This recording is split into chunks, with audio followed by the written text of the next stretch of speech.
نحمده ونصلي ونسلم على رسوله الكريم اما بعد فاعوذ بالله من الشيطان الرجيم بسم الله الرحمن الرحيم يا ايها الذين آمنوا اجتنبوا كثيرا من الظن ان بعض الظن اسم ولا تجسسوا صدق الله العظيم وصدق رسوله النبي الكريم۔ حضرات، یہ انسان کی فطرت ہے کہ اگر کسی شخص کے بارے میں یقین کے درجے تک بدگمانی ہو جاتی ہے تو وہ اس کے عیب کے تلاش کرنے میں لگ جاتا ہے۔ اسی لیے سورہ حجرات کی آیت نمبر 12 میں اللہ تعالیٰ نے گمان کی کثرت سے بچنے کا حکم دینے کے بعد یہ فرما دیا ولا تجسسوا، یعنی عیب تلاش نہ کرو۔ حضرات، کسی مسلمان بھائی کے عیب اور کمزوری تلاش کرنا اسلام نے منع فرمایا ہے۔ اسلام ہم کو پردہ پوشی اور بھائی کے عیب کو چھپانے کا حکم دیتا ہے۔ حدیث شریف میں ہے، حضرت عبداللہ بن عمر رضی اللہ تعالی عنہ سے روایت ہے کہ رسول اللہ صلی اللہ علیہ وسلم نے فرمایا، مسلمان کے چھپے ہوئے عیب تلاش نہ کرو۔ جو شخص اپنے مسلمان بھائی کے پوشیدہ عیب کو تلاش کرتا ہے تو اللہ تعالیٰ اس آدمی کے عیوبوں کو ظاہر کر کے اس شخص کو ذلیل اور رسوا کر دیتا ہے۔ اس سے معلوم ہوا کہ مسلمانوں کے عیب تلاش کرنا منافق کا طریقہ ہے، اور عیب تلاش کرنے کا انجام ذلت اور رسوائی ہے، کیونکہ جو شخص کسی دوسرے مسلمان بھائی کے عیب تلاش کر رہا ہے یقیناً اس میں بھی کوئی نہ کوئی عیب ضرور ہوگا۔ ممکن ہے کہ وہ عیب ایسا ہو جس کے ظاہر کرنے سے وہ معاشرے میں ذلیل و خوار ہو جائے۔ لہٰذا عیب تلاش کرنے والوں کو اس بات سے ڈرنا چاہیے کہ ان کی اس حرکت کے بنا پر کہیں اللہ تعالیٰ ان کے پوشیدہ عیب کو ظاہر نہ فرما دے، جس سے وہ ذلت اور رسوائی سے دوچار ہو جائیں۔ عارف حق حضرت شیخ سعدی رحمۃ اللہ علیہ فرماتے ہیں کہ میں بچپن میں بہت عبادت کرتا تھا اور تہجد گزار تھا۔ ایک رات اپنے والد ماجد کے پاس بیٹھا ہوا قرآن کریم کی تلاوت کر رہا تھا اور پوری رات نہ سویا۔ لوگوں کی ایک جماعت ہمارے قریب سو رہی تھی۔ میں نے والد صاحب سے عرض کیا کہ یہ لوگ کیسے ہیں جو اٹھ کر 2 رکعت نفل ادا نہیں کر سکتے اور غفلت کی نیند سو رہے ہیں، گویا مر گئے ہیں۔ والد صاحب نے فرمایا، اے بیٹا سعدی، اگر تو رات بھر جاگ کر عبادت نہ کرتا اور رات بھر سویا رہتا تو اس عیب جوئی سے بہتر تھا۔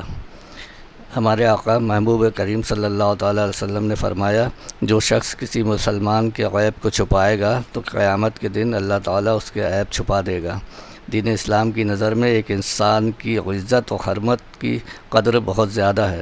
اگر انسان مسلمان بھی ہو تو اس کی عزت و حرمت کی قدر مزید بڑھ جاتی ہے۔ اس لیے دین اسلام نے ان تمام افعال سے بچنے کا حکم دیا جن سے کسی انسان کی عزت و حرمت پامال ہوتی ہو۔ ان افعال میں سے ایک فعل کسی کے عیب تلاش کرنا اور دوسروں کے سامنے بیان کر دینا ہی ہے، جس کا انسانوں کی عزت و حرمت ختم کرنے میں بہت بڑا کردار ہے۔ جس کا عیب لوگوں کے سامنے ظاہر ہوتا ہے اس شخص کو ذلت اور رسوائی کا سامنا کرنا پڑتا ہے۔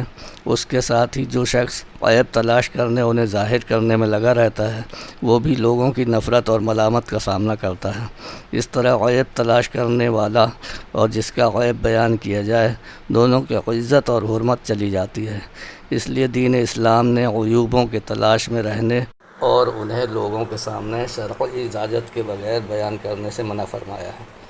اس سے باز نہ آنے والوں لوگوں کو سخت وعیدیں سنائی گئی ہیں تاکہ ان وعیدوں کے ڈر سے لوگ ان برے فعل سے باز آ جائیں اور سب کی عزت و حرمت کی حفاظت ہو۔ حضرت ابو ہریرہ رضی اللہ تعالیٰ عنہ سے روایت ہے، رسول اکرم صلی اللہ علیہ وسلم نے ارشاد فرمایا، تم میں سے کوئی شخص اپنے بھائی کی آنکھ میں تنکا دیکھتا ہے تو وہ اپنی آنکھ کو بھول جاتا ہے۔ حضرت عبداللہ بن عباس رضی اللہ تعالی عنہ سے روایت ہے کہ رسول اکرم صلی اللہ علیہ وسلم نے فرماتے ہیں، جب تم اپنے ساتھی کے عیب کا ذکر کرنے کا ارادہ کرو تو اس وقت اپنے عیبوں کو یاد کر لیا کرو۔ جو شخص لوگوں کے عیب تلاش کرنے میں لگا رہتا ہے اسے خاص طور پر اور تمام لوگوں کو عام طور پر چاہیے کہ کسی کے عیب تلاش کرنے کے بجائے اپنے اندر موجود عیوبوں کو تلاش کریں اور ان کی اصلاح کرنے کی کوشش میں لگ جائیں۔